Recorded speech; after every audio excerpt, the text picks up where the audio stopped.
Primeiramente, quero agradecer a presença de todos os veículos de comunicação e enaltecer o trabalho investigativo da Polícia Civil nesse caso de extrema relevância, na pessoa do Dr. Ivan Lopes Salles, delegado regional de Caratinga, presidente da investigação do caso que envolve o acidente que causou a morte de 5 pessoas, no ano passado, uma delas a cantora Marília Mendonça. Dr. Ivan vai estar disponível inicialmente para todos os senhores. Ele vai fazer a explanação sobre a investigação, uma linha cronológica.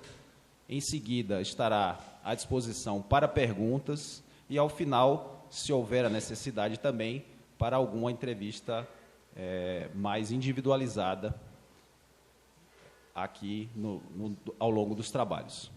Doutor Ivan, o senhor tem a palavra.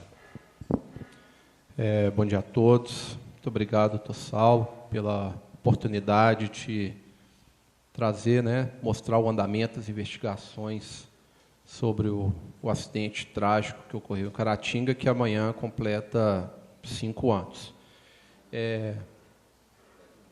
Desculpa, completa 1 ano. Foi no dia 5 de novembro, amanhã completa 1 ano.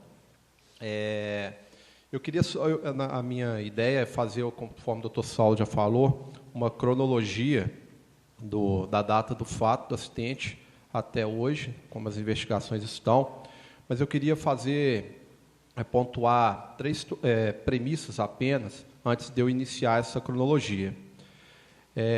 O importante para a Polícia Civil, e muito relevante, muito caro para nós, é que a gente precisa dar resposta para os familiares das 5 vítimas. A gente entende a repercussão do caso, mas a Polícia Civil ela quer dar resposta para todos os familiares e, obviamente, para os fãs da cantora. Uma segunda premissa dessa investigação, que ela é uma investigação diferente do que a gente costuma lidar no nosso dia a dia. Aqui a gente não está... A nossa ideia, ao final da investigação, não é apontar o dedo para nenhum criminoso. É diferente de uma investigação de um roubo, de um homicídio, de um estupro. O que ocorreu foi um acidente. Independentemente da culpa de alguém, foi um acidente. Ninguém, obviamente, gostaria que isso tivesse ocorrido. Porque eu penso que a gente tem que ter uma preocupação com os familiares, das vítimas. Eles que estão lá sofrendo até hoje o resultado desse trágico acidente. E um terceiro ponto que é muito relevante, essa é uma investigação que perpassa por 2 órgãos distintos. É a Polícia Civil investigando e o CENIPA investigando. As investigações, elas têm objetos distintos.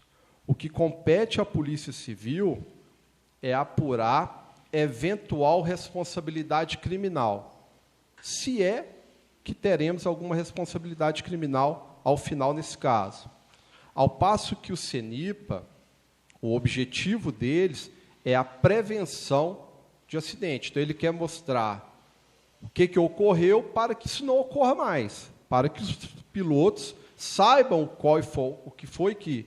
por que ocorreu o acidente, para que se evitem novos acidentes. Então, é importante saber essa distinção de que a Polícia Civil apura a responsabilidade criminal, ao passo que o CENIPA, prevenção de acidente. Embora essas investigações elas acabam se complementando em laudos periciais. Dou um exemplo para vocês. Eles nos solicitaram os laudos de necrópsia, que compete à Polícia Civil fazer. Assim como nós vamos solicitar a eles, na forma legal, os laudos da aeronave, dos motores. Então, é só para mostrar que a investigação ela é distinta, com objetivos distintos, mas, em um determinado momento, elas se complementam. Bom, e aí eu passo agora, de fato, a tratar sobre... vou acabar sendo um pouco repetitivo de uma história que vocês já sabem, mas eu acho que é importante a gente falar a cronologia para chegar no que se tem até o presente momento. Então, naquele dia, né, numa sexta-feira, eu tomei conhecimento, eu estava trabalhando na delegacia regional, e eu tomei conhecimento sobre que havia a queda de uma aeronave em Caratinga, e aí eu procurei meios de saber se, de fato, essa aeronave tinha caído, e aí fiz algumas ligações, tomei conhecimento, o acidente tinha acabado de ocorrer, e, no mesmo momento, eu requisitei, convoquei, né, um colega delegado, um investigador, um perito e mais alguns investigadores, nós fomos para o local. Naquele primeiro momento, a gente ainda, de fato, não sabia se as vítimas tinham ido a óbito. Por isso, até que teve um desencontro de informação, de que a equipe divulgou que eles estariam no hospital, tudo. É porque, de fato, no momento do acidente, era tudo muito inconclusivo. E quando a gente chegou lá, a primeira situação que a gente se deparou era com os bombeiros militares, os policiais militares, tentando fazer a estabilização da aeronave, porque, como ela caiu numa cachoeira, tinha o risco da aeronave descer e isso provocar mais um acidente, né? Então, o primeiro momento era estabilizar a aeronave para poder conseguir adentrar dentro da aeronave e tomar conhecimento dos fatos. Quando, enfim, a aeronave foi estabilizada, um médico do SAMU, devidamente protegido, ele conseguiu entrar na aeronave e aí ele, de fato, constatou que as 5 vítimas tinham ido a óbito. Foi quando, então, a Polícia Civil, de fato, assume ali, naquele momento, a investigação e passa a fazer o isolamento do local. Naquele primeiro momento, a nossa preocupação era evitar a exposição de qualquer tipo de imagem indevida das vítimas. E como a aeronave caiu numa cachoeira, num vale, rapidamente se formou, a população foi se juntando em volta da cachoeira, e assim, era difícil controlar, mas a gente, com muito trato ali, a gente conseguiu evitar a exposição das imagens. Bom, removida as vítimas para o IML, a determinação que recebi pelo chefe de polícia era a liberação mais célere possível das vítimas, para que os familiares pudessem fazer a despedida. Então, naquela madrugada mesmo, a gente, junto com a perícia, com os médicos legistas, nós formamos lá uma grande equipe, né, de médicos legistas, peritos, delegados, investigadores. E na madrugada do dia, a gente conseguiu fazer a liberação dos corpos.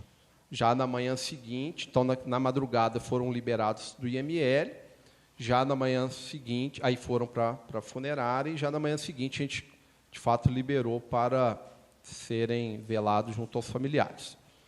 Bom, a partir daí, a investigação, de fato, ela teve o seu início, né? Porque a ideia era dar esse conforto aos familiares, aos fãs da Marília Mendonça, e, a partir daí, a investigação teve início. E essa investigação, ela vem sendo conduzida analisando 3 fatores. Então, a gente analisa o fator meio, o fator humano e o fator máquina. E a gente vai estabelecendo algumas premissas e, na medida que a gente vai descartando, a gente vai caminhando para a conclusão dos fatos. Então, vou dar alguns exemplos. Quando a gente pega, por exemplo, a análise do fator meio, o aeródromo de Caratinga ele só faz voo visual.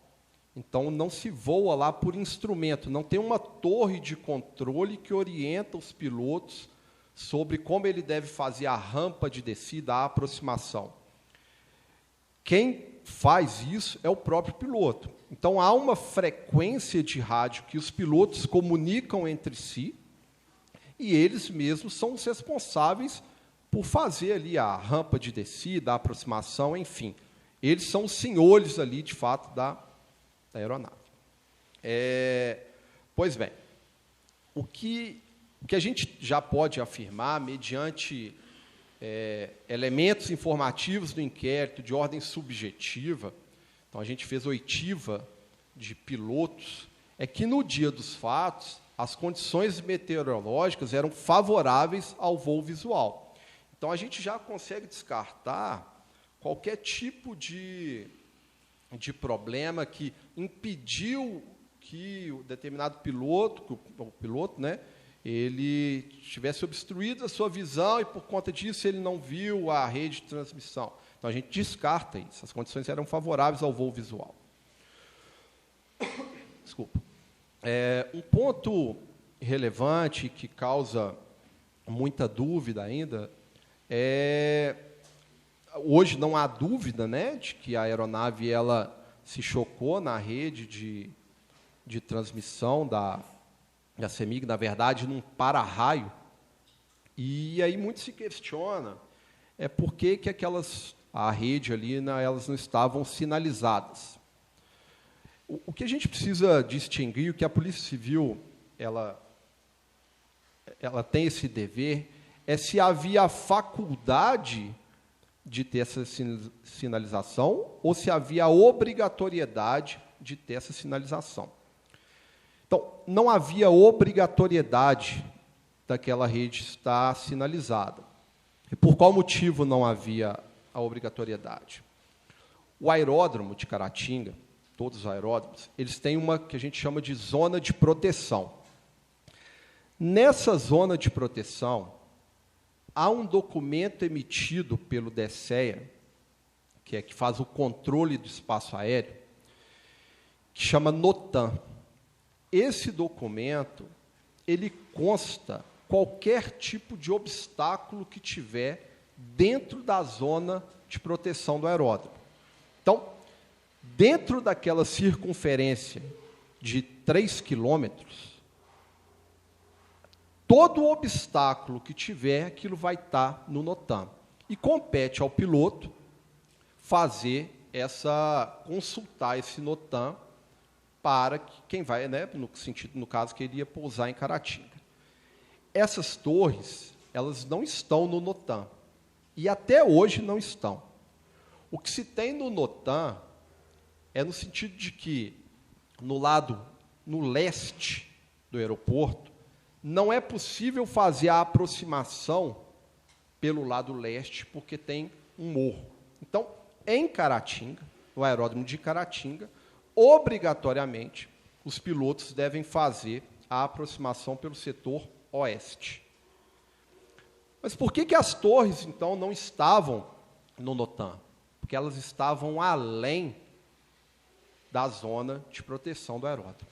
Essas torres estão a 4.600 metros da cabeceira da pista. Então, só por esse motivo já não havia necessidade da sinalização. E mais, também não havia em decorrência da altura dessas torres. Essas torres tinham altura aproximadamente, não me recordo agora de fato falar exato, depois posso consultar para vocês, 35, 36 metros. Então, são torres relativamente baixas, que não por força normativa não exigia ali a sinalização. Então, esse é um ponto relevante que a gente já pode afirmar que não havia obrigatoriedade das torres estarem sinalizadas, porque elas estão além da zona de proteção do aeródromo e em razão da altura que elas estão. Bom, então, esse é mais um fator meio que a gente descarta de qualquer obrigatoriedade daquela sinalização. Bom, e aí a gente passa a analisar o fator humano. Um piloto, então a gente tem 2 depoimentos muito relevantes nos autos de 2 pilotos. Um piloto que havia decolado de Viçosa e iria pousar em Caratinga. Como o voo é visual e eles conversam entre si, esse piloto que vinha de Viçosa ouviu o piloto que se acidentou reportando que ele já estava vou falar um termo técnico aqui, né, que eles falam, que ele já estava na perna do vento da 02. O que significa isso? Ele fez a aproximação pelo setor correto, pelo setor oeste, e pegar a perna do vento, ele voa a favor do vento para fazer uma curva à esquerda, que chama perna base, para então entrar na reta final e pousar. O piloto que decolou de Viçosa, que a gente fez a oitiva dele nos autos, ele fala que ele escutou via rádio o piloto que se acidentou falar que ele já estava na perna do vento da 02, ou seja, ele já estava no procedimento para pouso. E quando ele fala, já estou na perna do vento da 02, estima-se, o padrão era que em 1 minuto e meio, ele já deveria ter pousado. E como esse piloto de Viçosa, ele entendeu que a aeronave dele era menos potente do que a do piloto que se acidentou, ele não se preocupou muito, porque ele sabia que o outro piloto pousaria primeiro. Então, essa é uma informação muito relevante, porque a gente sabe que ele fez a aproximação pelo lado correto, e em menos de 1 minuto e meio ele já deveria ter pousado. E aí vem um segundo depoimento muito relevante que a gente conseguiu trazer, é que um piloto muito experiente, que estava lá no aeroporto, quando ele viu o avião fazendo o que a gente chama de controle de tráfego, se aproximando para fazer os procedimentos para pouso, ele foi para a cabeceira da pista para ver o pouso, para assistir o pouso. E aí ele percebeu de que a aeronave ela se afastou muito do local em que, do que o padrão de Caratinga recomenda. O padrão é que os pilotos eles peguem essa perna do vento e fazem essa perna básica, essa curva à esquerda, dentro da área, dentro da zona de proteção do aeródromo. Só que o piloto ele se afastou. E se afastou de forma que ele, inclusive, no início, ele perdeu, esse piloto que nos relatou, ele perdeu, inclusive, o contato visual com a aeronave. Passado um tempo, ele vê a aeronave, de forma, aí sim, se alinhando na pista para fazer o pouso. E aí, ele não consegue enxergar os fios, e ele vê que, de fato, a aeronave se choca e ela cai. Então, é um depoimento muito importante para a Polícia Civil, esses dois dos pilotos, porque a gente sabe que até 1 minuto e meio não havia qualquer tipo de problema com a aeronave, ele não reportou nenhum tipo de problema. E que o piloto ele acabou saindo do padrão de pouso em Caratinga. É obrigatório fazer esse procedimento de perna básica, essa curva à esquerda, dentro da zona de proteção do aeródromo? É obrigatório? Não é obrigatório. É um padrão que se faz. Agora, o piloto ele tem a liberalidade de entender que ele precisa avançar um pouco mais. Agora, porque nesse voo visual, como é Caratinga, é igual a gente conduzindo o nosso veículo. A gente sabe qual que é o momento ideal para a gente fazer a curva, é aquela prática que nos diz. Agora, quando ele sai dessa zona de proteção do aeródromo, qualquer eventual obstáculo que tiver, não vai estar mais no NOTAM. É por conta e risco dele. É o visual dele que vai orientá-lo qual a altitude que ele devia estar e por onde que ele deve passar. Bom, então, a gente tem esses dois depoimentos que são muito relevantes para a polícia, que nos esclareceram muitos fatos. Ainda nesse fator humano, né, lembrando que eu falo do fator meio humano e máquina, a Polícia Civil ela produziu elementos de ordem objetiva, provas objetivas, relevantes para a gente descartar que o piloto, por exemplo, que ele teve qualquer mal súbito, né, que ele teve, por exemplo, que ele teve um infarto, que ele teve um AVC, enfim, que ele estava sob algum efeito de algum medicamento, de alguma droga. Então, tudo isso foi descartado. Isso, na verdade, já foi até divulgado, né, para para os senhores. Então, isso foi qualquer hipótese dessa de uso de medicação, não foi encontrado absolutamente nenhum tipo de medicação no sangue do piloto, copiloto. Bom, e aí a gente vem para esse terceiro fator, que é o fator máquina. Porque o que a gente precisa entender é por que o piloto voava tão baixo naquele local. E aí, o que nos falta hoje para a gente concluir as investigações, e a Polícia Civil, assim, com muita responsabilidade, a gente quer apresentar a solução do caso de forma mais célere possível, mas com muita responsabilidade. Então, por precaução, a gente entende que a gente precisa descartar esse fator máquina, ou seja, que o motor, por algum motivo, apresentou algum problema que fizesse com que o piloto voasse tão baixo que ele se chocou ali naquela linha de transmissão. E esse laudo é onde que a minha fala lá no início. Embora as investigações da Polícia Civil com a CENIPA são investigações com objetivos distintos, elas se complementam.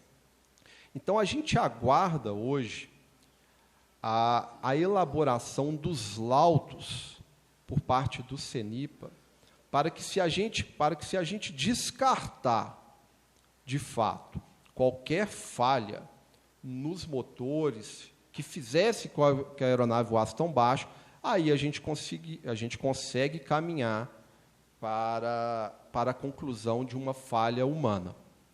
Mas eu repito, trata-se de um acidente, né? Não é, ninguém quer aqui pontuar. Um outro ponto que me lembrou, que eu lembrei aqui, que a gente conseguiu mostrar nos autos, que é um ponto importante. Normalmente, quando pilotos vão pousar em aeródromo, onde que não se voa por instrumento, é comum que se faça contato com os pilotos que habitualmente pousam naquele aeroporto. Para saber, olha, como que é? Eu faço aqui, onde que eu faço a perna base, como que é que eu aproximo, tal. Esse contato, por parte do piloto, copiloto, não foi feito.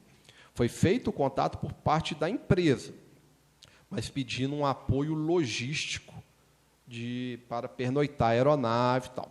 Agora, o piloto tinha a obrigação de ligar para algum piloto em Caratinga para saber como é o procedimento? Não tinha nenhum tipo de obrigatoriedade. É comum que eles façam? Mas não é obrigatório. Então, o que a gente caminha hoje para a investigação, o que a gente já produziu, para eu ser objetivo e já caminhando para a conclusão, caso vocês tenham algumas perguntas para eu responder, a gente caminha no sentido de que não havia obrigatoriedade da sinalização das torres da CEMIG, que a gente já sabe que o pouso, a aproximação, o controle de tráfego pelo piloto foi feito de forma que não é o padrão em Caratinga, ou seja, ele saiu da zona de proteção do aeródromo, e a gente aguarda agora esses laudos do CENIPA para a gente, enfim, concluir as investigações. Muito obrigado e eu me coloco à disposição aí de que